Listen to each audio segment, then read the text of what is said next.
lejana de la limpia victoria alcanzada, y que esta noche, cuando acaricien sus hijos, cuando busquen el descanso, piensen en el mañana duro que tendremos por delante. Proclama Presidente de la República para el periodo comprendido entre el 3 de noviembre de 1970 y 3 de noviembre de 1976 al ciudadano Salvador Allende Gozo.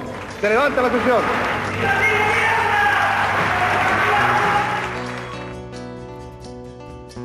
Un buen día decidiste caminar junto a tu pueblo, conocerlo y respetarlo y representarlo entero. En cuantos años de lucha, de consecuencia y desvelo, recorriste palmo a palmo desde Arica hasta el Estrecho. Siempre quisieron quebrarte con calumnias y atropello, y tú caminabas firme junto a las filas del pueblo.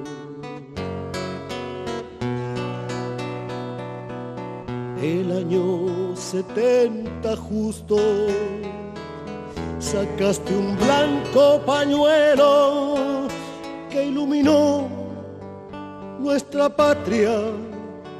Fue en la Alameda, recuerdo.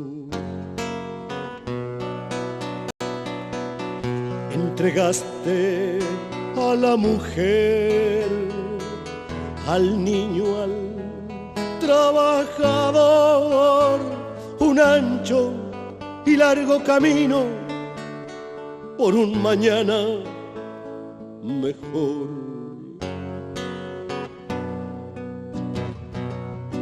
Pero ya desde la sombra se ocultaba el asesino.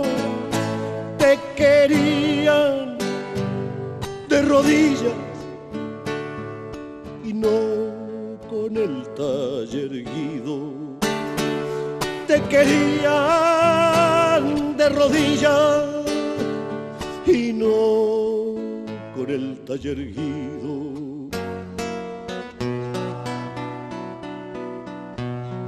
El 11 muy de mañana,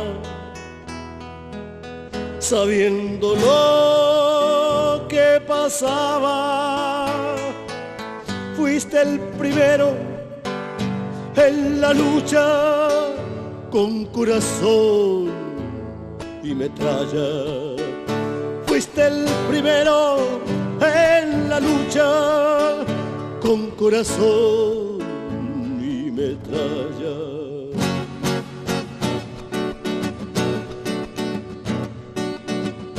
Déjame hacerte un poema, bien amado Salvador. Déjame gritar tu nombre desde el Cusco hasta Bangkok. Déjame gritar tu nombre desde el Cusco hasta Bangkok. La historia no se detiene ni con represión ni muerte. Son tus últimas palabras, compañero presidente. Son tus últimas palabras, compañero presidente. Trabajadores de mi patria, tengo fe en Chile y su destino. Superará otros hombres este momento gris y amargo donde la traición pretende imponer.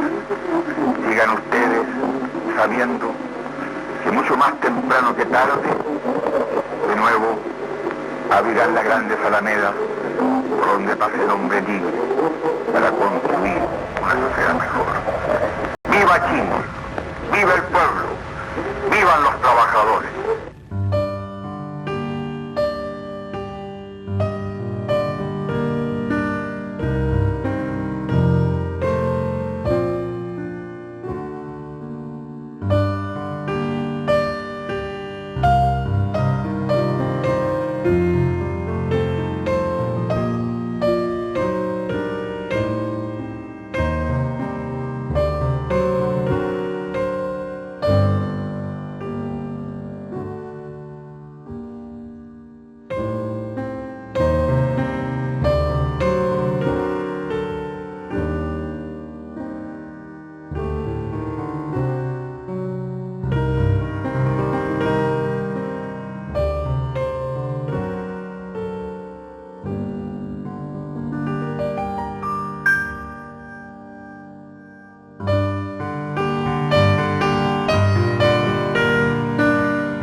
El día 11 de septiembre yo me levanté como de costumbre a las 7 de la mañana, me preparé para trasladarme a la municipalidad a cumplir mis funciones como alcalde, y fue grande mi sorpresa cuando iba por la calle Prat frente a la gobernación. Me encontré que estaba plagado del ejército, de nuestro ejército de esa época, y para mí fue una sorpresa porque estaba totalmente desinformada, no tenía ningún antecedente de lo que estaba sucediendo. Pues me llegué a la municipalidad, me instalé en mi despacho como todos los días, y alrededor de las 10 de la mañana fui sorprendida por el, no sé, yo nunca entiendo mucho del grado del ejército, del palacio con un carabinero también de grado, que venían a detenerme. Yo afortunadamente había firmado las 2 planillas de obreros y empleados porque le tocaba justamente el pago de ellos. Alcancé a hacerlo. Ellos me manifestaron de que para ellos era muy desagradable tomar esta medida, pero había habido pronunciamiento militar y yo quedaba bajo arresto.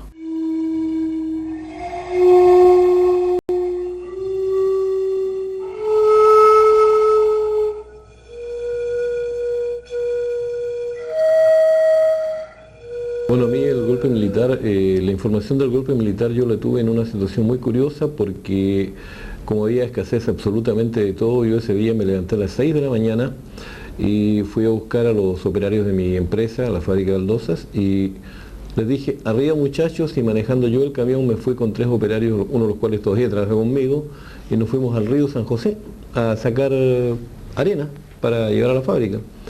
Y 10 para las 7 de la mañana, yo iba escuchando radio, el vehículo, el camión, por supuesto tenía radio a tubos, no radio transitores. 10 para las 7 de la mañana escuché Radio Balmaceda saliendo a Arica. Voy saliendo de Arica y me llamó la atención profundamente que en la ciudad que estaba como silenciosa, exactamente a la entrada donde hoy es el camino, la rotonda Manuel Castillo, cuando uno empezaba el camino pasando la letrillera Melús, había un tanque instalado ahí. Un tanque antiguo, un tanque de los que tenía el regimiento Rancagua en la época, que no era precisamente un tanque moderno. Había un tanque y había unos milicos ahí, entonces pensé yo qué raro, como el país estaba bastante agitado, habían toques de queda y habían alarmas por todos lados, entonces yo pensé, aquí está pasando algo, y pensé que era un asunto de control de orden público, no pensé en ningún caso en el tema del golpe.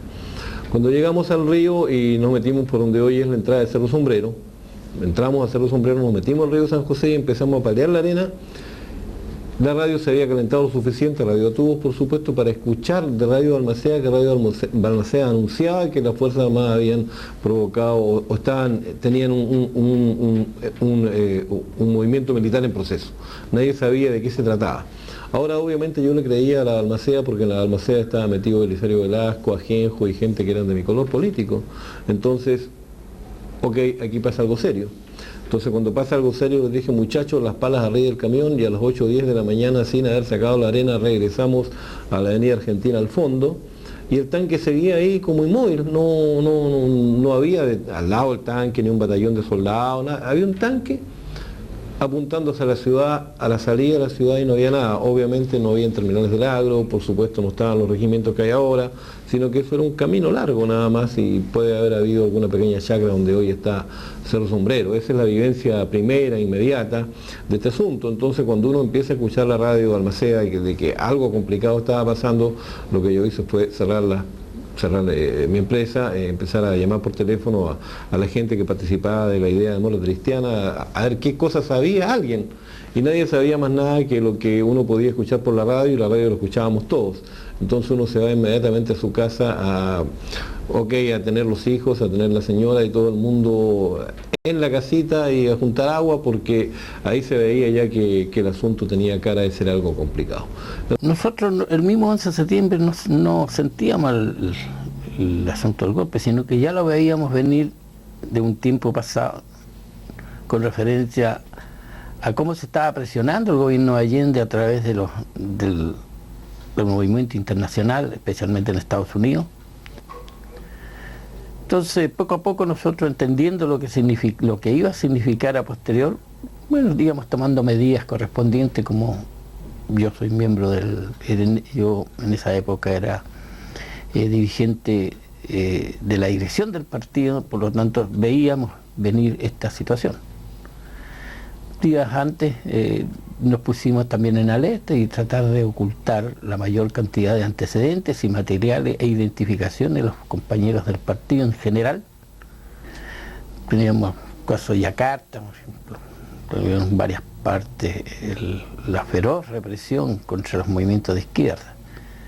Pero ese mismo día, la noche anterior, ya los pusimos el acta en el desalojo del partido, ver casas de seguridad para los dirigentes del partido y tomar las medidas correspondientes. El día siguiente, yo en especial, me fui directamente a mi trabajo, que era la municipalidad, la cual me desempeñaba como funcionario, secretario de acta y comisiones de trabajo, y al lado de la alcalde de la época, que estaba doña Elena Amelia Díaz Hevia, la compañera que era miembro también del Partido Comunista, que era su secretario al margen de la Secretaría Municipal, y veíamos que en la mañana el movimiento ya comenzó de tropa.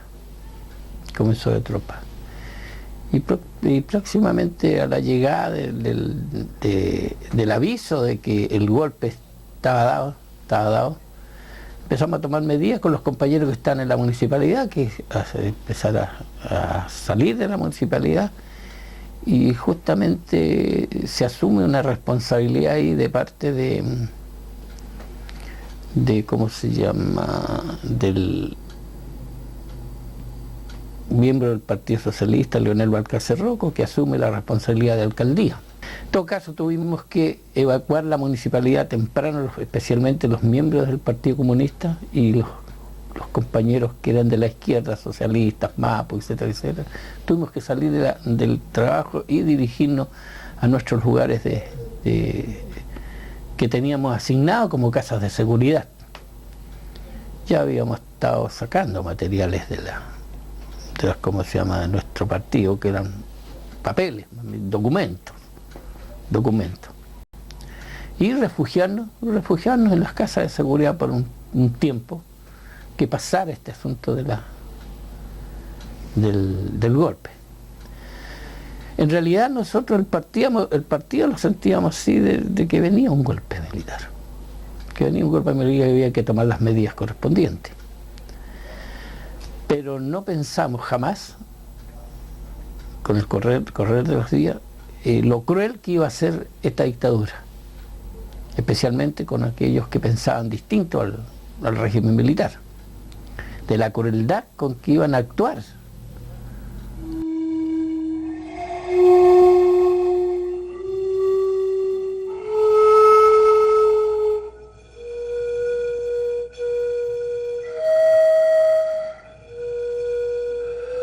El 11 de septiembre trabajaba en la industria textil Bambarte, aquí en Arica.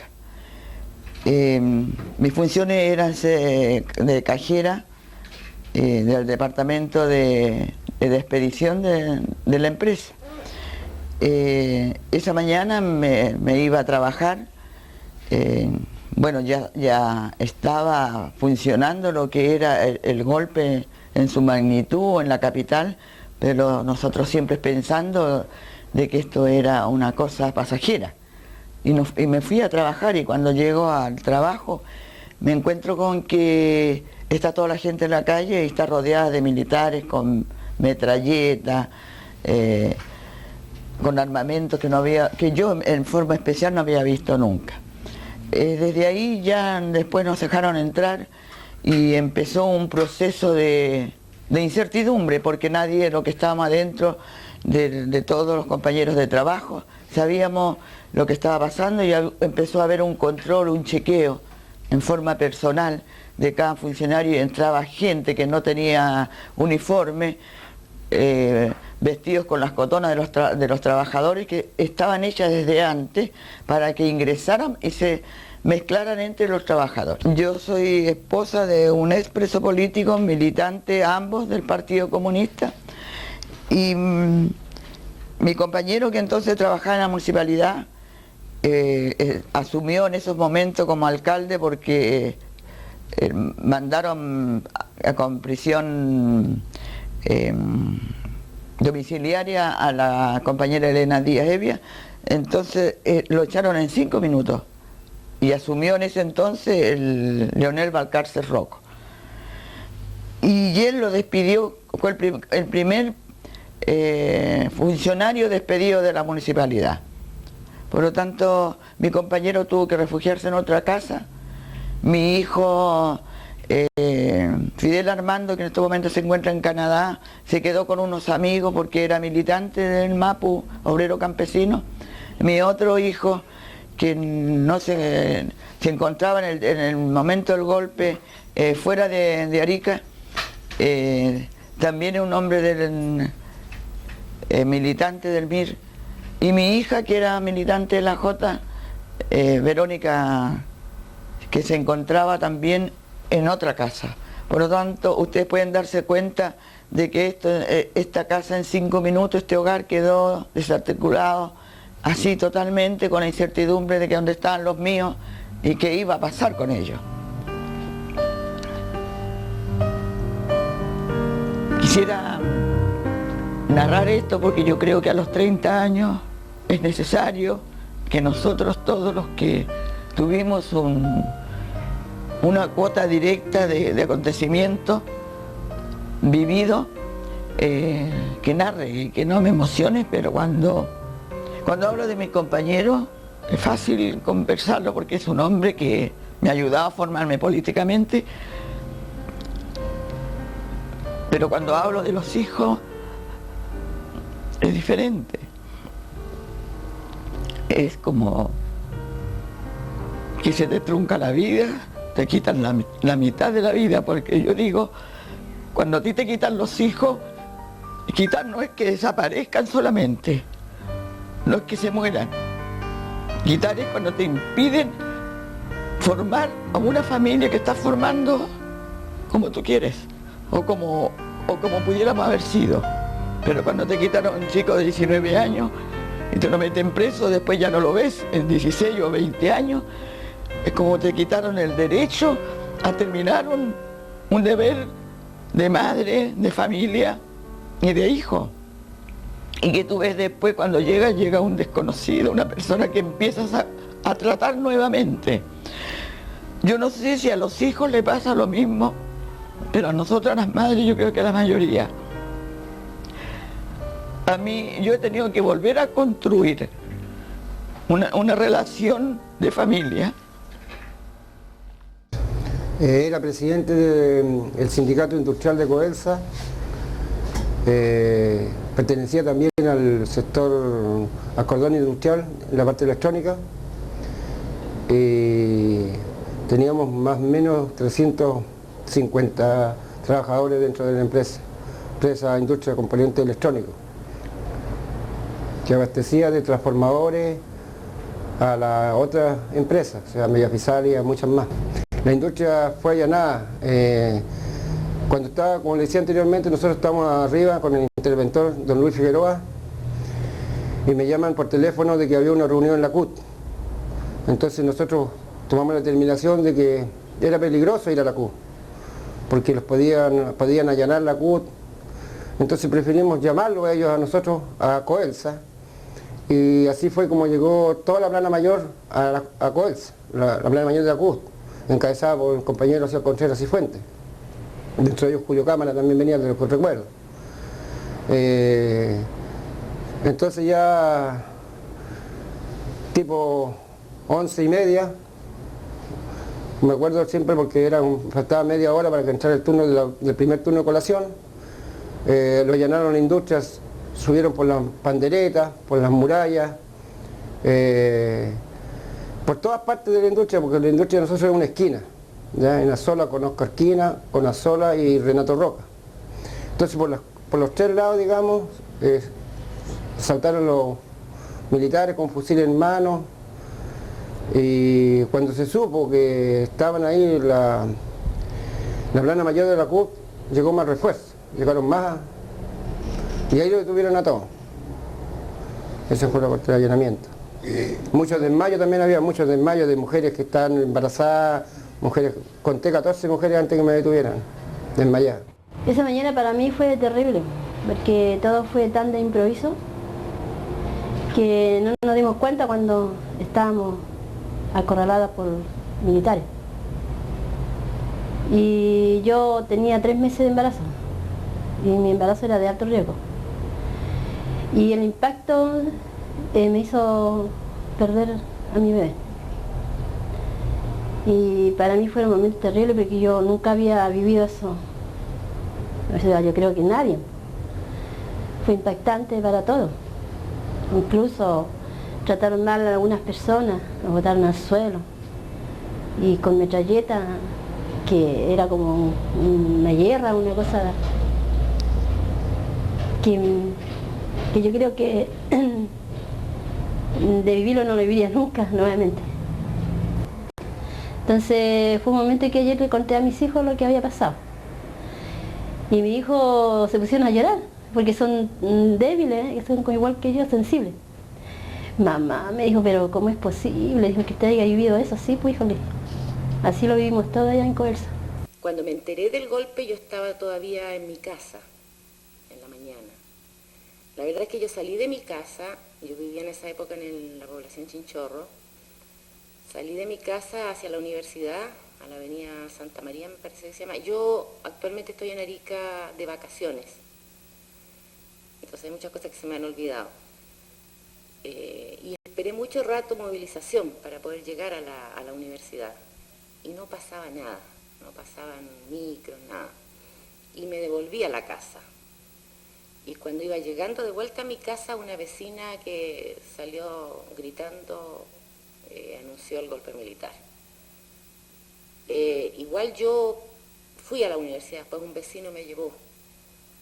Fui hasta la universidad y bueno, ahí había un desastre, estaban los militares, no dejaban entrar a los estudiantes, había paleos ahí en la propia puerta de la universidad.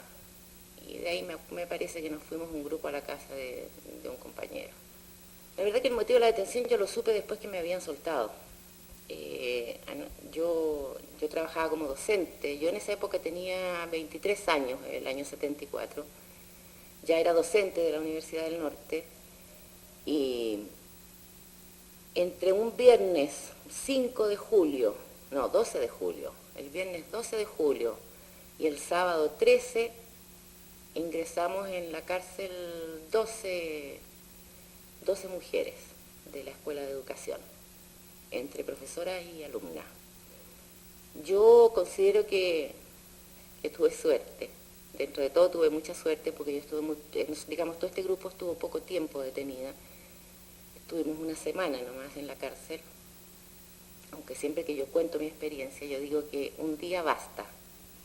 Porque con un día uno se da cuenta de todo lo que pasa. Después tuve 1 año y 1 mes, o sea, 13 meses en libertad condicional.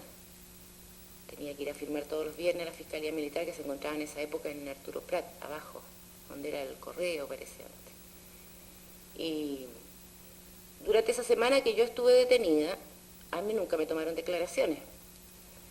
Y parece que hubo un movimiento más o menos grande en la universidad a raíz de que éramos muchas las mujeres que entrábamos juntas y todas del mismo departamento de educación. Entonces, yo no sé, pero hubo un movimiento más o menos grande y nos soltaron, como les digo, a la semana. Y después de la semana a nosotros nos llamaron a declarar. Y bueno, yo no me acuerdo, hay cosas que yo tengo bloqueadas, pero entre las acusaciones que yo tenía era hacer proselitismo en las clases mías en la universidad, no dejar entrar a la persona que no eran de izquierda a mi clase, todas cosas falsas, cosas que en esa época eran muy graves, digamos. El mismo día que nos detuvieron, a nosotros nos fueron a buscar a la universidad. En esa oportunidad nos llevaron en una misma camioneta unas plomas, unas grises que tenía, no sé si sería investigaciones o los milicos, Angélica Rifo, una compañera y amiga hasta el día de hoy, a la Gilda Valle y a mí. Y por otro lado, qué sé yo, buscaron a las demás y nos llevaron al regimiento, como a las 12 del día. Y ahí nos hicieron llenar una ficha, según ellos era llenar una ficha. Y nos dejaron ir a la casa. Y nos dijeron que volviéramos a las 3 de la tarde. Y que fuéramos muy puntuales porque teníamos que hacer cuenta de que estábamos tratando con militares. A las 3 de la tarde volvimos. Yo llegué a mi casa, se lo comuniqué a mis padres. Nadie almorzó ese día porque todos sabíamos lo que iba a pasar. Aunque mi mamá, yo me acuerdo que se negaba a esa posibilidad, ¿no? O sea, no, porque te va a pasar algo a ti. Sí. Pero bueno, yo sabía, porque yo sabía lo que eran esos llamados a vicerrectoría en la Universidad del Norte. O sea, a muchos compañeros, a muchos profesores, a muchos amigos los habían llamado ya a vicerrectoría y de vicerrectoría desaparecían. O sea, de ahí se iban derecho a la cárcel. Mira, cuando yo entré a la cárcel, había poca gente. Yo entré en julio del 74. Estaba, me acuerdo, Tatiana Treguer, no sé si se acuerdan ustedes de ella.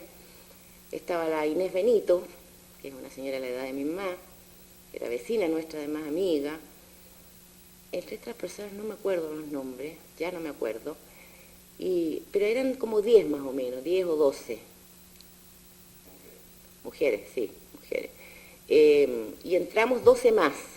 Entonces, en ese momento el dormitorio, digamos, no tenía capacidad para recibir tanta gente. Y yo recuerdo que mandaron a pedir unos camarotes a la sección de los hombres.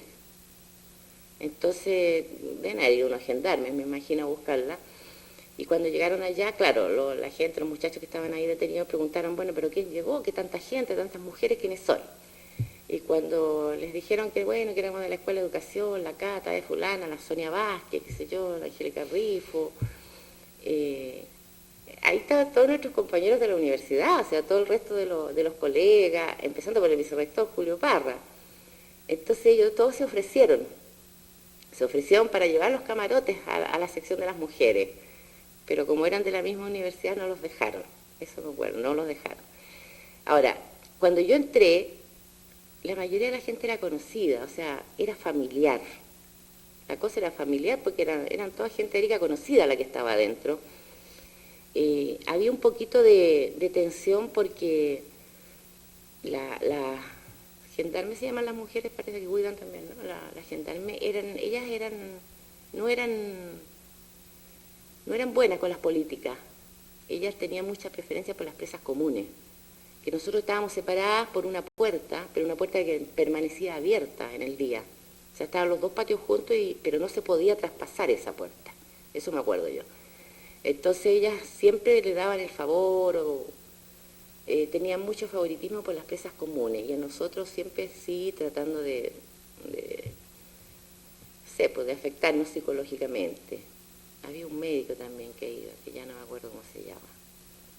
Había siempre como una presión psicológica, eso sí me acuerdo, pero nosotros adentro estuvimos bien, digamos. Yo me acuerdo de yo estuve bien, todos esos días yo estuve bien anímicamente.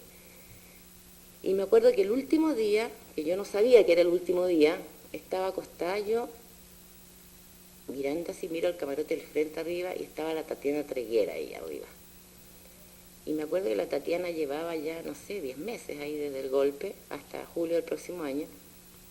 Y la miro yo y digo, y ahí empecé como a tomar conciencia de lo que estaba viviendo. Dije, pensá que la Tatiana lleva 10 meses y a mí me pasa lo mismo. Y estaba empezando así como un poquito a afectarme y siento los candados, las cadenas de la puerta, porque eran los dormitorios ya. Y abre la puerta y entra una de las, que nosotros le decíamos pacas a la gendarme. Entra una de las pacas y dice, fulana, sutana, las que voy a nombrar, dijo, se preparan y agarran sus bolsas. Y empieza a nombrar. Como mi apellido es con U, no me nombraba nunca, entonces nombraba a todas las demás menos a mí. Pero al final, bueno, me nombró y esa noche me acuerdo que nos soltaron. Pero adentro, digamos, hubo mucho compañerismo. Yo me acuerdo que ese día que llegamos en la noche, las compañeras que estaban ya detenidas de antes habían hecho una macedonia. Nunca me voy a olvidar de eso, habían hecho una macedonia.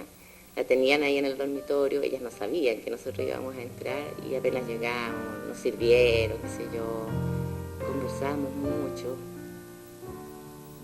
Fue una experiencia difícil.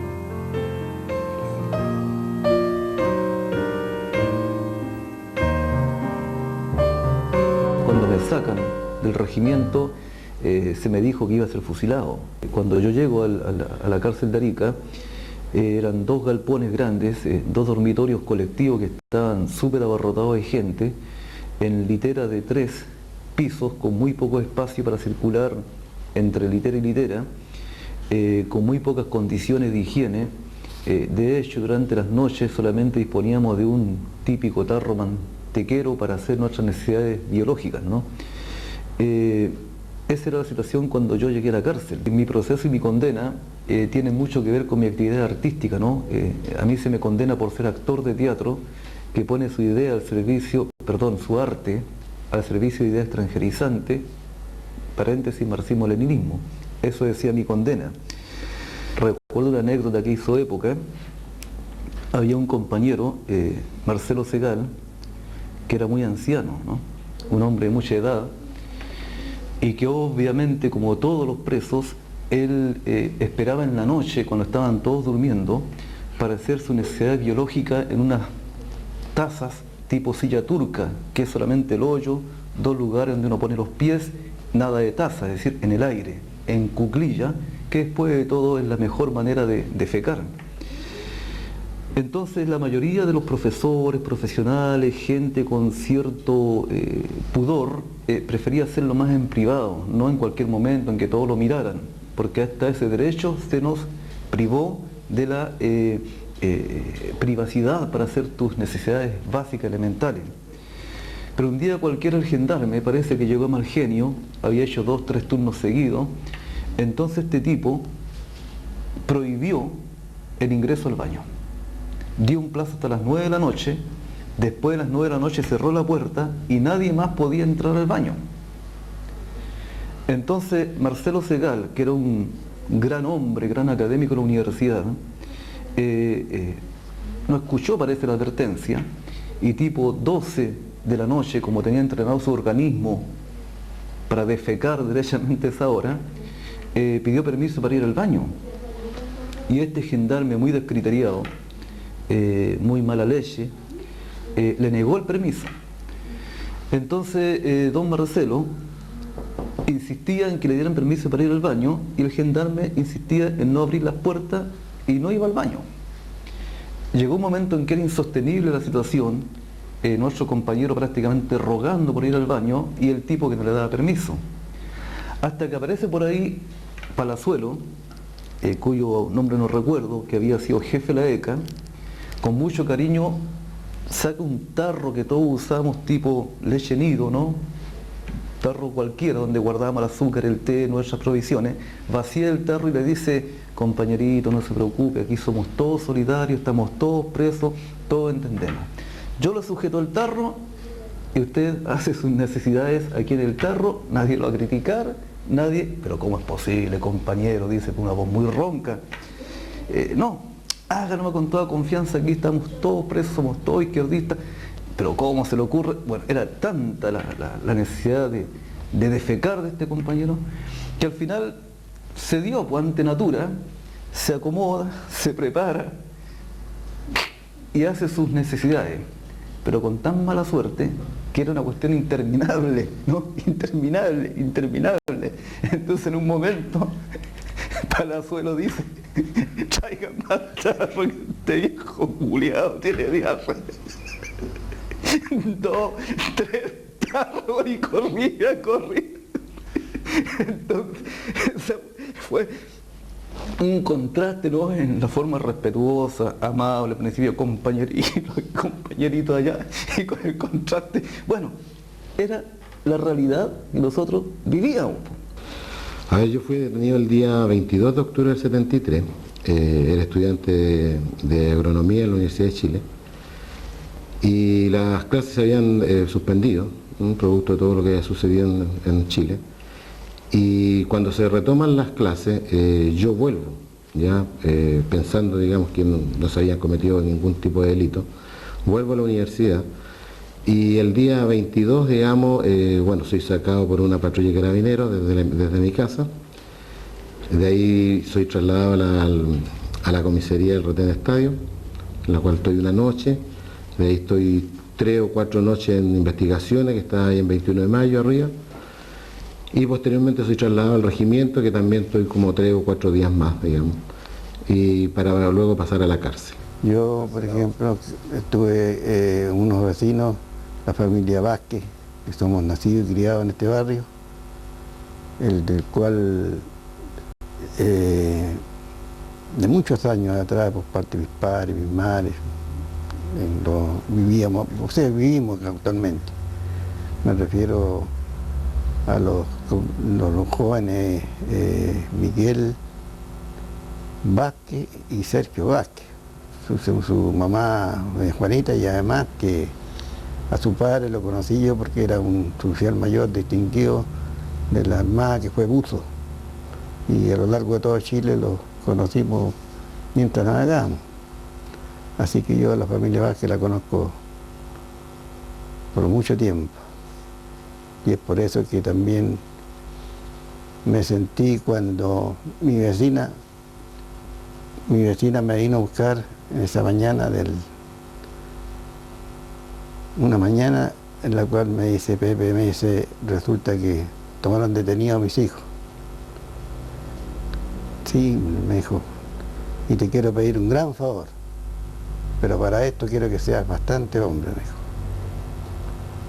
Y me dice: quiero que me sirva de testigo para un consejo de guerra.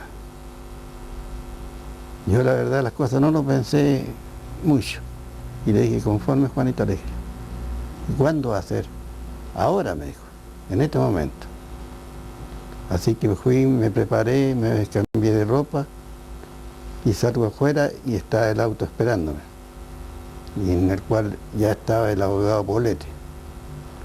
Y ahí nos fuimos al centro, se bajaba por 21 de mayo, y al llegar a Colón ya está totalmente balizado, como nosotros le llamamos los marinos, con infantes de marina que habían personal de ejército, carabineros, tanquetas, tenían todo rodeado la parte central de la ciudad, de la gobernación marítima, por San Marcos, por Yungay, calle Prat.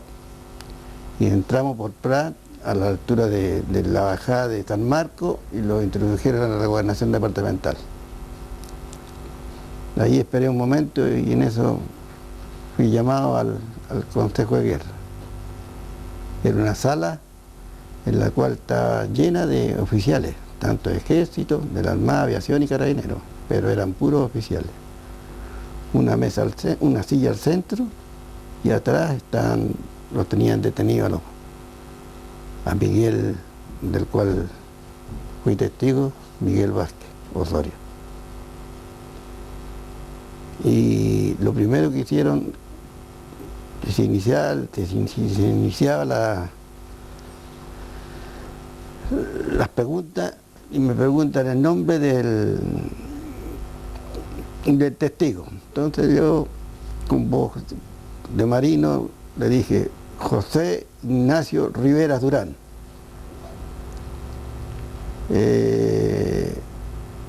¿A qué se dedica? Profesión: soy jubilado de la Armada, retirado puede ser. ¿Y por qué es tan joven? Me retiré antes. ¿Motivo por qué se retiró? Porque por pérdida la vocación a la carrera de las armas. Está bien, me quiero. Enseguida, era el juez vestido de militar, retamale, me dice: color político del testigo. Y ahí donde le dije yo de que en realidad no tenía color político, porque en la Armada nosotros no teníamos derecho a voto. Así que era lógico que no sabíamos de política. Y por ahí le contestaba de que los únicos que sabían de política eran los oficiales, porque tenían derecho a voto. Trataron de decirme que a la próxima respuesta de mal sentido me iban a detenerme. Siguieron las preguntas y me dijeron qué es lo que significaba la sigla FTR, a lo cual le contesté yo de que si era una sigla política tampoco sabía qué significado tenía. La única sigla que yo conocía, le dije yo, JRD. ¿Y qué significa eso? Me dijeron. El nombre mío, José Rivera Durán. La verdad que fue una experiencia bastante dura, por el hecho, digamos, de ser bastante joven. Yo recién había cumplido los 18 años, estuve 2 años preso, y obviamente hubieron situaciones que favoreció el hecho de ser joven, pero también, digamos, perjudicó bastante, porque se perdieron los años, digamos, más importantes de la juventud. Yo entré de 18 y salí de 20 años.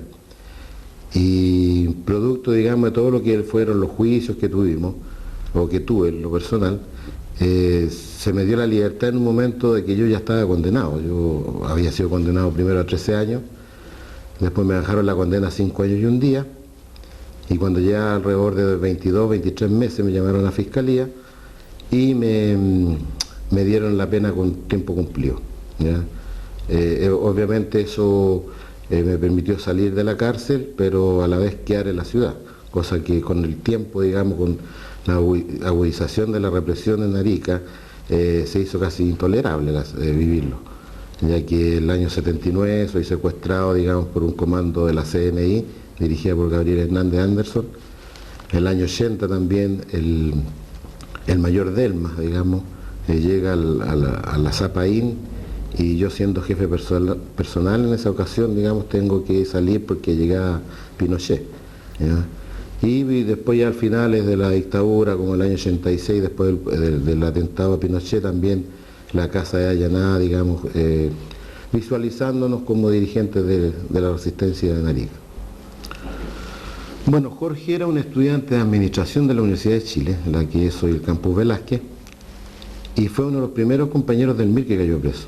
Él fue brutalmente torturado en la comisaría del Rotén Estadio, en la cual le hicieron comer excrementos de caballo, tomar aceite quemado, y eso le produjo, digamos, una suerte de envenenamiento a la sangre, lo que llevó consigo, digamos, amputarle 3 falangetas de la mano derecha, o 3 dedos, digamos, a la altura de la falangeta de la mano derecha, y cosa que ocasiona, digamos, que el Jorge vaya a Consejo de Guerra en camilla.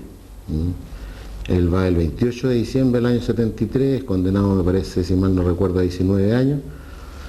Posterior a eso es trasladado al sur en una comisión, una famosa comisión que partió el 8 de enero del 74, en la que partieron alrededor de 30 compañeros que fueron quedando en algunos en Antofagasta, Serena. Jorge llega a Santiago y posteriormente vuelve él en muy mal estado.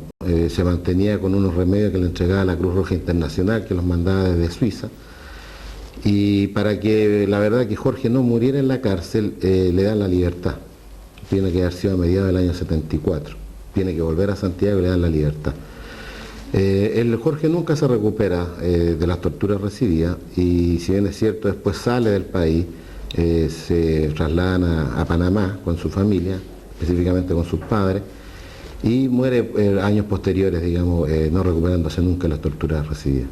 En los años que yo trabajé en el Colegio San Marcos, del 64 al 73, yo conocí una gran cantidad de excelentes alumnos en el San Marcos, por la formación que le entregaba el colegio. Y sin embargo, fíjate, frente a la enorme cantidad de jóvenes que yo conocí, hay algunos de los cuales yo guardo grandes recuerdos. Y precisamente Jorge es uno de ellos. ¿Por qué? Porque Jorge en una sala de clase podía pasar inadvertido, porque era un niño de una conducta excelente. Sin embargo, en él se destacaba ese profundo espíritu de compañerismo, que hoy día en la escuela llamamos lo que es el valor de la solidaridad. Él lo tenía eso muy claro. Además era un muchacho muy generoso para con sus compañeros. Yo te diría de un desarrollo personal y social superior al del resto de sus compañeros, con una gran voluntad, con un gran espíritu de servicio. Y eso lo demuestra, ¿no?, que años después él abraza una causa que requería mucha solidaridad, mucho compromiso, mucha entrega. Y yo creo que esos valores se formaron desde que yo conocí a Jorge, ya los tenía. Sé que él provenía de una familia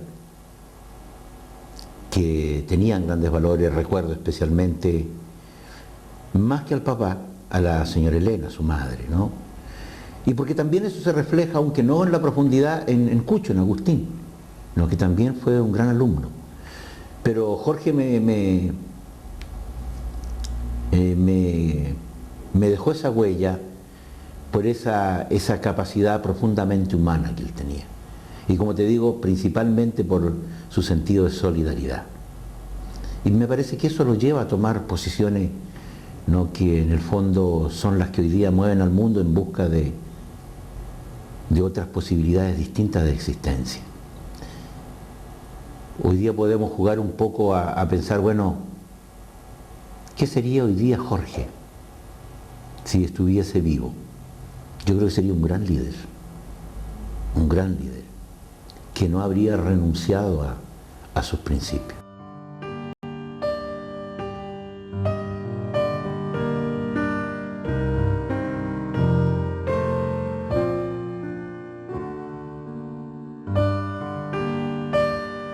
Tengo el récord, ahí quedó escrito en la pared de cemento, el preso político, 69 días de incomunicación. Creo que los límites máximos son 15 días. E incluso en el propósito de quebrarme, ¿no es cierto?, en la incomunicación, ¿no?, tienen con delincuentes comunes, qué sé yo, pero no pasó nada.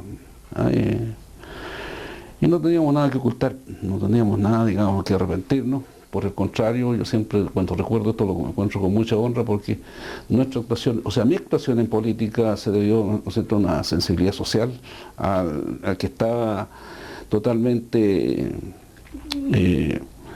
creía en que había que lograr una mejor justicia social para el país, una mejor distribución de la riqueza. ¿Usted se recuerda cuántos militantes o simpatizantes socialistas fueron prisioneros políticos en Arica?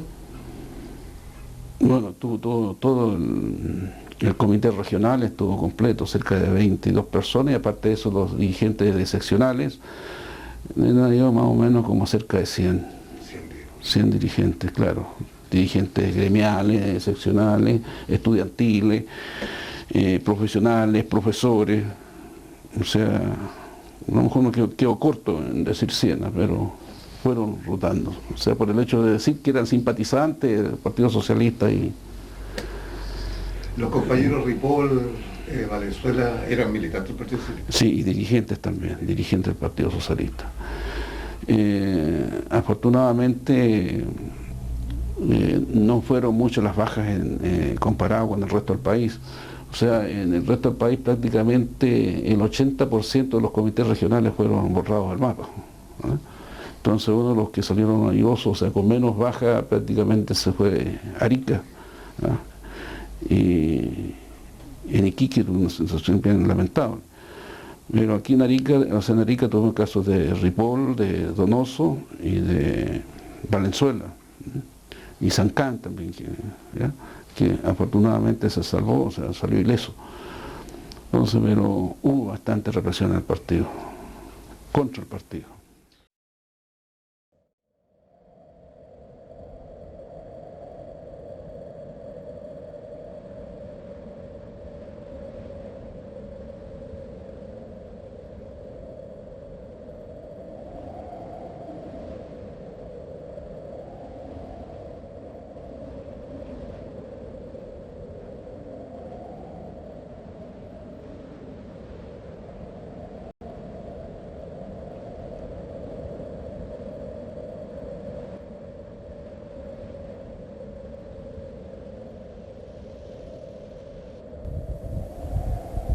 Mi nombre es Waldo Sancán Navarrete, que el año 73 tenía 40 años. Y quiero dar testimonio una vez más en este mismo lugar donde fuimos ajusticiados 4 compañeros socialistas, Donoso, Ripoll, Valenzuela y el que habla, en una de las más crueles o del más cruel asesinato sucedido acá en el norte, en Arica, en la cual fuimos lanzados al vacío,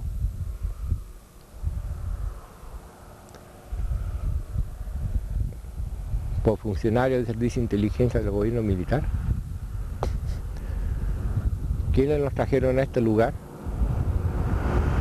a las 3 de la mañana en un furgón Ford de la Junta de Lanto, el cual primero estando nosotros amarrados y vendados, quienes prendieron fuego al vehículo y nos lanzaron barranco abajo. En una actitud de violación de los derechos que tenemos todos los ciudadanos, que tenemos todos los chilenos, consagrados en todas las constituciones del mundo, consagrados en la Carta Fundamental de la Nación Unida.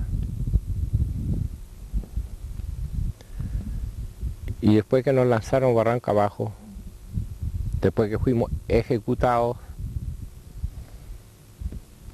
entre la voltereta que da el vehículo barranco, fui lanzado al espacio al abrirse una de las puertas traseras y soy el único sobreviviente del asesinato que le estoy narrando. Asesinato brutal, que es un testimonio más de la brutalidad de mentes enfermantes que escapan nuestra condición de seres humanos, de que puedan haber chilenos capaces de hacer esto con otros chilenos.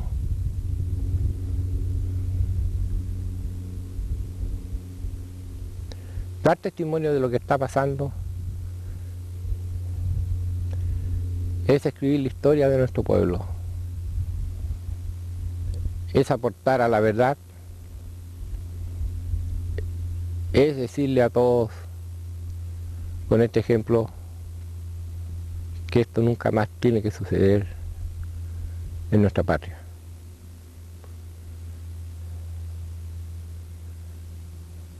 vuelen a mi memoria en estos momentos todo lo acontecido hace 30 años.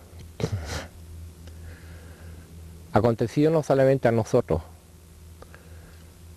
sino acontecido a miles de chilenos a lo largo y ancho de nuestra historia. Es recordar a muchos amigos y compañeros que por esta misma razón, que con esta misma brutalidad no están con nosotros y deberían estarlo. Me considero un ejecutado político porque quienes planearon esta sentencia de muerte la ejecutaron. Y doy gracias a Dios por estar en este momento vivo, después de 30 años, y poder dar este testimonio. Que sirva como un símbolo de unión para todos nosotros. Que sea un grito de todo Chile, porque tengamos algún día una justicia plena que una las voluntades de nuestra patria. Agradezco a los compañeros aquí presentes que una vez más me dieron la oportunidad, como le hice cuando se hizo la caravana por la vida y la justicia a través de todo Chile,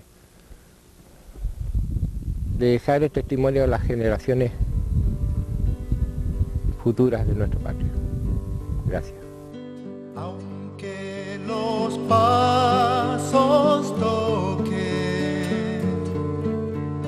1000 años este sitio,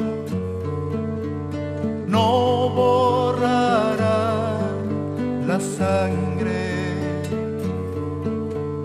de los que aquí cayeron.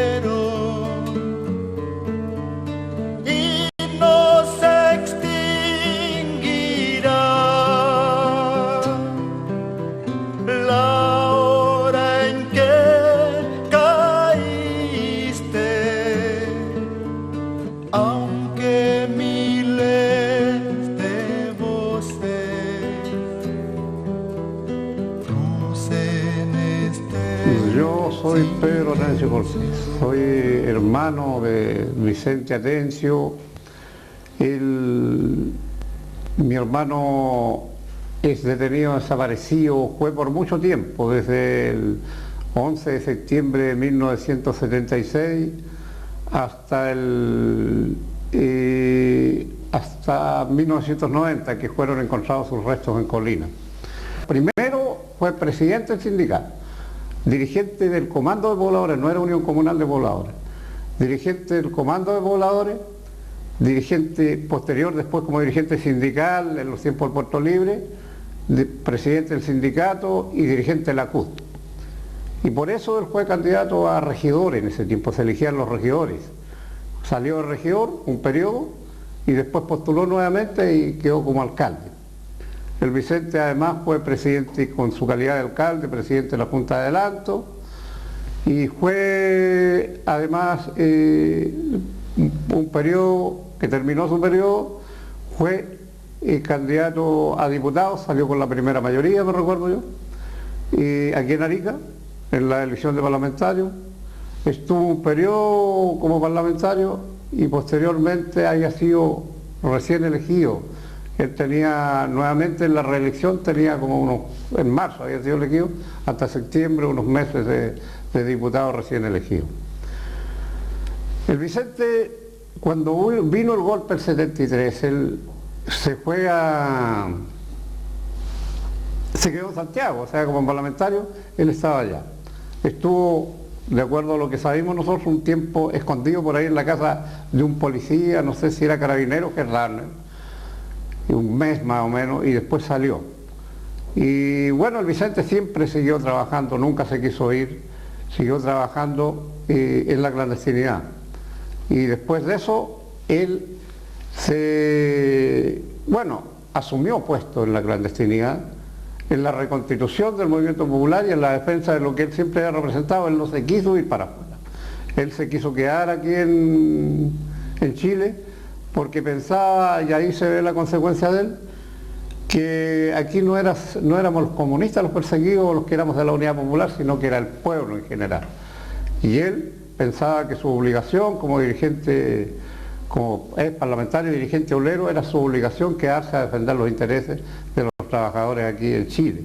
Bueno, en eso estaba el Vicente cuando lo tuvieron en el 76, el 11 de agosto del 76, y no apareció más. O sea, ese día, según lo que cuentan mi cuñada y los hijos de él, la Laura, dicen que salió el Vicente a buscar plata para parar la olla. En Santiago dice que alimentaba a las familias trabajando en una panadería.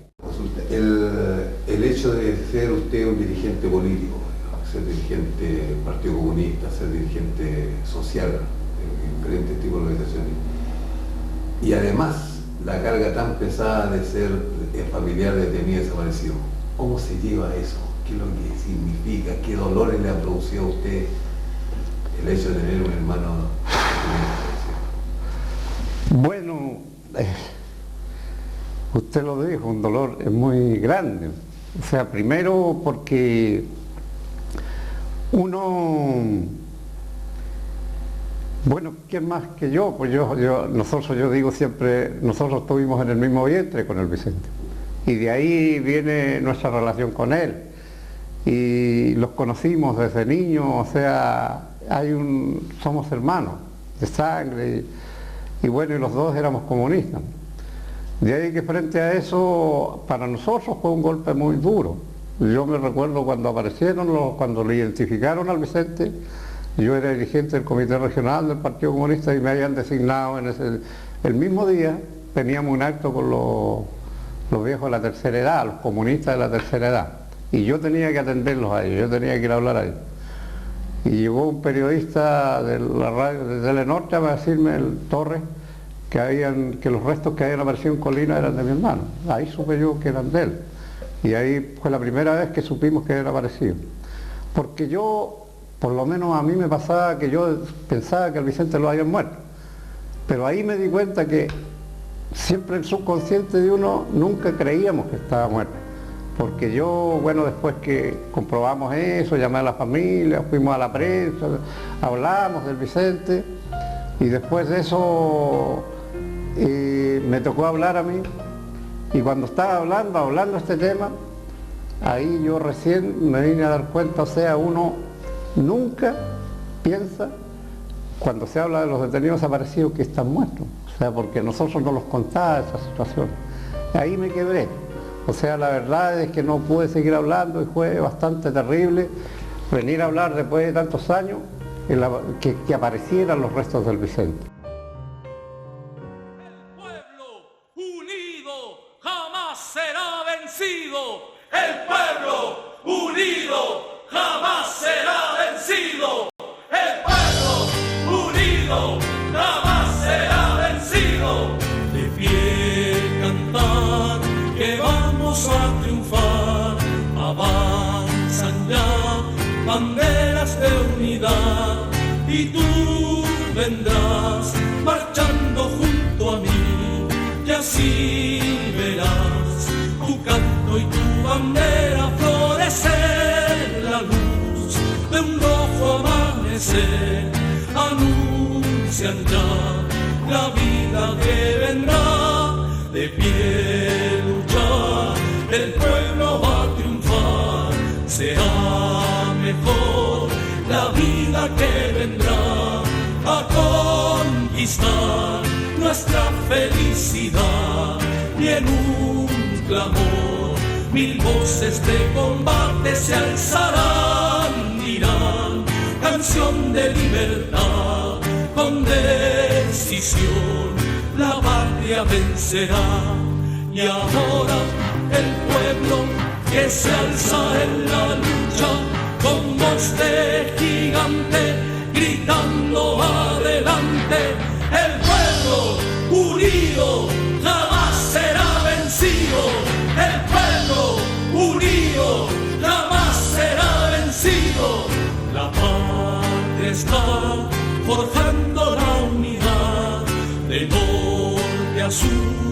se movilizará desde el salar ardiente y mineral al bosque austral. Unidos en la lucha y el trabajo irán, la patria cubrirán su paso ya, anuncia el porvenir, de pie cantar, el pueblo va a triunfar, millones ya imponen la verdad, de acero son, ardiente batallón, sus manos van, llevando la justicia y la razón, mujer, con fuego y con valor, ya estás aquí, junto al trabajador, y ahora el pueblo que se alza en la lucha, con voz de gigante, gritando adelante, el pueblo unido